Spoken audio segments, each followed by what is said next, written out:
د سیدان مشرانو د سکزي مشرانو د ترین مشرانو خبره وار د کاکړ مشرانو ډېرې خوارۍ وکړې الله پاک د هغو سره ښه وکړي خو نه وسوې لیکن نن الله پاک وکړه د چا په ذریعه سره د سردار احمد خان صاحب سید امیر جان آغا او ملک شاه جان کاکړ صاحب او حاجي اختر کاکړ صاحب د دې په ذریعه سره وسوله موږ دغه ټول کور ودانۍ وایو دومره کور ودانۍ وایو چې بس نو هغه قصر موږ نشو کولی هغه کتن قصر به همداسې پرون ماته هلکانو وویل چې مطلب موږ به پر میډیا ورکړو چې مطلب د خلکو شکریا باداب ما دا موږ پر میډیا نشو کولی دا شکریا او دا د الله پاک دوی ته په آخرت کې ثوابونه ورکړي دا ورځ د قیامت د شرګاه پر میدان د الله پاک په ټول ته ورکړي په دغه څلور کسان او ټول وطن ته موږ ته دعاوې کړي دي په دغه ګر دا خلک راټول سوي دي خو موږ خوشحاله دي چې نوی خوشحاله یو به نوی راغلی موږ د ټول وطن شکریا ادا کړو د ټولو خانانو ملکانو مشرانو سپین ږیرو هغه اخیلو که دلته راغلي دي که نه دي راغلي که موږ ته دعوتونه کړي دي چې هر څوک موږ ته په داسې سلامي ولاړ دی چې هغه قصر به م چې زه یې ووینم او زه دا نوم ور واخلم او دا خبره ورته وکړم اجلاس ورته وکړم دوی مې پر دغه ځای او پر دا ځای مچه کړي نو دغسې به دا نور صدام هغه هم دغسې مچه کوي خبره واره نو بس خدای پاک دې موږ ته د ښو توفیق راکړي چې دا زموږ شخړه د زموږ د علاقې د ښو ذریعه وګرځېږي زموږ په وطن کې ډېرې شخړې پرتې دي دا شخړې پرتې دي چې کور په کور به ځای دي دا به دې خو وایم ځکه هغه څوک چې اور پر بلې دا به دې موږ لیدلې ده موږ ولیدله زما 10 کاله په دغه وژه کې مشر وګرځېدی زه پرون وړ مورد د صدام آغا د کور مخته پر دا لار موږ نه وم تللي په دا 10 کاله کې زه نه وم تللی وړ مورد زه ولاړم ما ته د عجبه ښکاره شوله ما چې زه یو خوب وینم لیکن هر سړي ته دا پیغام ورکوم هر سړي هر مشر ته ورکوم که د غریزي قوم وي که د سید قوم وي بدیداره سړي ته دا پیغام ورکوم چې په خپله دا سوچ وکړه ستا زوی نه شي خلاصولی ستا وراره ستا کشر نه شي خلاصولی ستا کشر په دماغ کې اوس مشین توپک ټایپ شوي دي هغه کتن چې تی نه وباسي مشر یې نه وباسي خبره واره کشر یې نه شي ایستی زما ټول علاقه ته پیغام دی د ټول علاقې مشرانو سیدانو دې ته زما دا پیغام دی چې موږ په نیمه شپه د سره ملګري یو په هره لار د سره ملګري یو د شپې پر 1 بجه زما دروازه راوټکوه زه خپله تیار یم پر پښو د سره زما کور ننوات ورته خواز ورته کوم زالي ورته کوم دا د کونډو د یتیمانو بغارې موږ لیدلي دي دا په موږ تېرې شوي دي لیکن هر مشر ته دا زما پیغام دی نن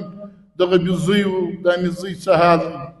نن د شیګیو د شلماخیلو څه حال دی د رامان زوی شیګی پر څه سټیج دی یو بازار دی 6 بازاره نن جوړ شو زموږ د ګلستان یو بازار دا ملک قادر صاحب اج قادر اکا په خبر دی دا زما د پلار یار و دوست و زموږ مشر و زموږ د ګرد وطن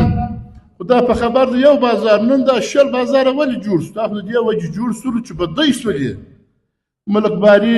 او ملک شاه جان اکا 2 کیلومتره په مابین کې فرق نشته 3 بازاره جوړ کړي ولې جوړ کړي ونشته مشر نشته دا مشران به زه دا سوال کوم خواست ورته کوم زالي ورته کوم چې تو خدای په صداقت نه کوي موږ چې دا کور ما یا زما مشر موږ دا 15 کسان د کور مشران چې موږ نه خلاص کړی زموږ کور د بدۍ زما زوی بیا نشي خلاصولی زما وراره بیا نشي خلاصولی هغه لکه ما چې خلاص کړی خدای پاک ته هر مشر دا توفیق ورکړي ټولو مشرانو ته زه دا سوال کوم خواست کوم چې نن دا یوه خبره کوم چې د شیګیو د شوشوزي حالات نن ډېر خراب دي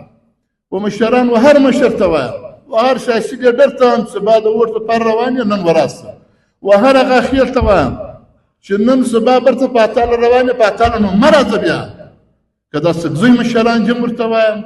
که د ګرد پښتانه مشران دې ورته وایم چې بیا مه راځئ په اتاله ونه چې ترې روانه شي خدای دې یا خدای دې ګسه نه بخښي دا دې خدای ګسه په جهنم کې وسوځي اوس به له راسه اوس یې ورځ ده وطن به درسره ملګری شي سپین ږیري به درسره ملګري شي په 1 کیلومتره کې مرچې هغه یو ګروپ ته مرچې ختلي ته یو بل ګروپ ته مرچې ختلي دي مشنان دي چې صد راکټان دي دا دي بس الله پاک ته اخلاص کړي موږ به دا دعا کوو ته زموږ سره همت کوئ دا مشران به زه دا خاص کوم سوال کوم چې وروره ته به همت کوئ موږ ټول سیدان ستاسو ملګري یو د ټول د کاکړ د اڅګزي د ترین سادات کوم د ګردو ملګري که نه راته سادات کوم په ما دې زه راباسم که غاخیل هم یې زه راباسم که نور سیدان هم یې زه راباسم درمخه د ملک ظریف در کورنۍ او په هغه کې د حاجي قادر او د جمال رئیس د دې ټولو شکریه ادا کوم چې موږ ته دا دعوت راکړي موږ یې کور ودانۍ وایو د هغه مابعده زه د حاجي رؤوف د خبرې تایید کوم چې کوم مجلس ده وکړي پر هغه مجلس به زه دوې خبرې درته وکړم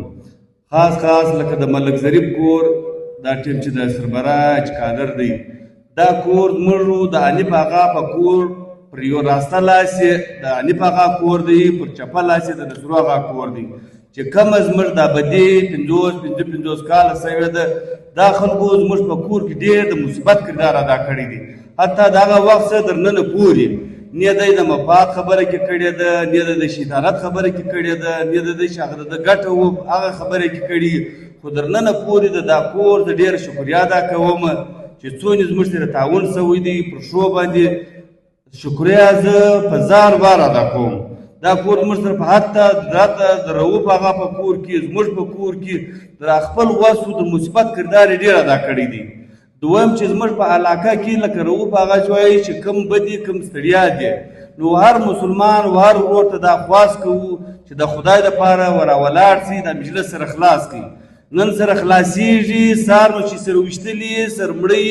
او ته وا زه نانوا دیدله راغلم زه خواست درته کوم نو هغه ورځ مه ورځه بیا نن خواست دی نن ورته ورته کښېنه ور سید ور خان ور ملک ته دا خواست کوم چې سار دی سره مړي او ته روانې پر جنازه باندې یوازې د ده هغه غم دی بیا نور غم تور تازه کوې چې وروره ستا مړی دی خدای وبخښي هغه خوا دې مړ شو که بخښل کېدی مې خدای ته موږ واستوي خدای جواب سوال دی ورسره کوي خو زموږ د مسلمانانو بیا په مسلمانانو کې د پښتنو بیا د پښتنو کې کوم ضلع کلابلا یا پښین یا چمن چې کوم بیلټ دی دې ته اوس دا خواست کوم چې هر هغه کور ته راځه د خدای پر قرآن ورته کښېنه هر سړي ته کښېنه کوم یو سړی د حسابیت کې د چا کور ته کښېنستلی دی هغه جواب ورکړی دی زه ورلم پلانې نه کوله زما د مجلس 50 کاله په دا کې اوسو هر یو به راغلی کوشش به کړي وس به کړي مګر دا سړی را ثابته کړه چې 3 شپې زما پر کور یا د جروب هغه پر کور کړي چې د خدای په قرآن کې ولاړ سي چې په حقیقت را ولاړ سي پر دنیا هېڅ مشکله نه دی که مشکله وای زما او د جروب هغه به دې چې په 2 ورځې حل کېږي هغه دی وه چې 4 به دی وي زما به دې جلا وه د جروب د جلا وه د رمضان د جلا وه د غلام علي بارکزي د جلا وه 4 به دی چې په 2 ورځې حل کېږي او د هغه د 2 ورځو مرکه هم کېږي خلاص هم کېږي نانوات هم کېږي ډوډۍ هم کېږي په پښتانه کې به شاید څه هم نه وي خو زه دا خواست درته کوم چې وروره را ولاړ سي بس د یو بل ته مه سره ګورئ چې ته به ولاړېږې زه به ولاړېږم ملک صاحب به ولاړېږي خان صاحب به ولاړېږي یاره ته ولې نه ولاړېږې که ته د مسلمانۍ دعوه کوې ته هم را ولاړ سه که ته نه کوې د مسلمانۍ دعوه بیا مه وایه چې وروره دا ظلم وسو ناجایزه وسو سړی خوږ سو بس بیا مه پاتاله ورځه مې دعا ورته کوه مه سلام ورته کوه بس دا دعا درته کول چې د خدای دپاره کې را ولاړ سي ور ځوان ته دا وایم او پر بدو چې کوم سړی یې مشر دی وروره زه دا ځوانان ته خواست کوم چې ملګري یې مه کوه که دې پلار دی که دې ورور دی که دې ملک دی که خان که اغا دی چا هغه څوک دی د خدای دپاره ملګري یې مه کوه را ولاړ سه وروره پر شو ملګري وکړه پر بدو دوی چا ملګري مه کوه